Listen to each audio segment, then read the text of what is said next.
Hey Milky U. So today we're talking about superheat and subcooling. We're going to go over a couple things. You have wireless probes that will calculate your superheat and subcooling for you. We're not going to use these today. We're going to kind of go a little old-fashioned. You have stick probes, which are harder to use. You have to make sure that these have good contact on your piping, which they really don't work that well. And you have a K-type thermocouple, which is a plug and play. These work better than the probes, but we recommend a pipe clamp that clamps around your pipe so you can check your temperatures. And then again, we have gauges, hose gauges.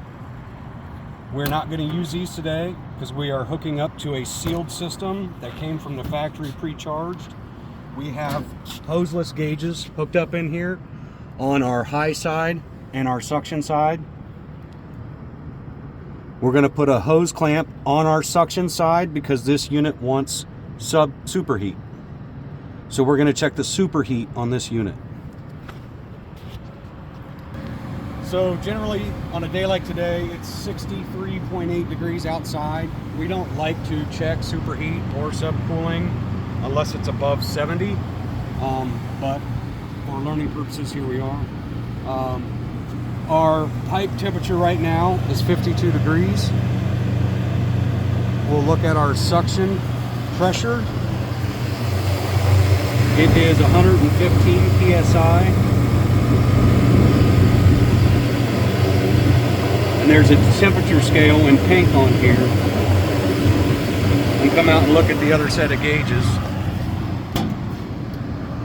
So at 115 psi, you're looking at about 32 degrees suction coming back, 34 degrees. And we have most units either in the manual or a sticker somewhere has some sort of slide chart. So over here is our suction pressure. So right now our suction pressure is 115. So we're between 110 and 120. It's 64 degrees out, so we're going to be on the third slide. 1, 2, 3. So we go 115 straight across to our third slide, and we drop straight down.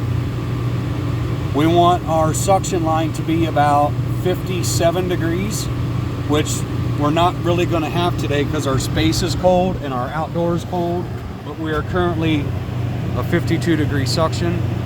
So that's not too awful bad.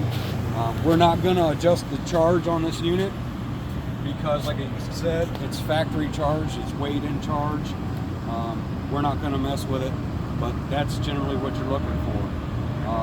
Subcooling is going to be the same way, but you're going to take your pressure on your high side and you will take your temperature on your liquid line,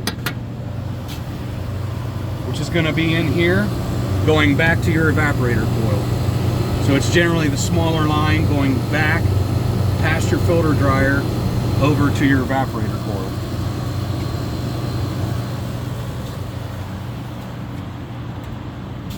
Have a good day.